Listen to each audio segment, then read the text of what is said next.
V1S Pro Display IC Test Module Operation Demo. Check if the display IC is short-circuit or drawing excessive current. Read and write IC data and restore original data to fix screen lag. Support to read and write IC with or without IC removal. This demo uses the V1S Pro 13 to 15 Plus Display IC Test Module. Open the V1S Pro Display IC Module cover. Take out the display IC. Align pin 1 and place the IC correctly. Make sure the model and version matches.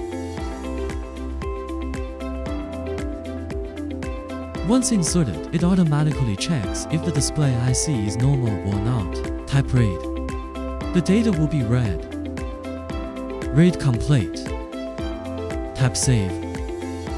You can save it locally or to the cloud. Tap save locally. Save complete. Tap open.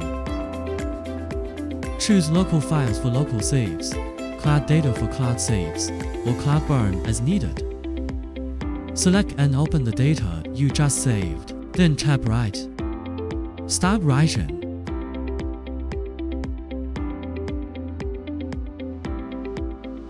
Write data successfully.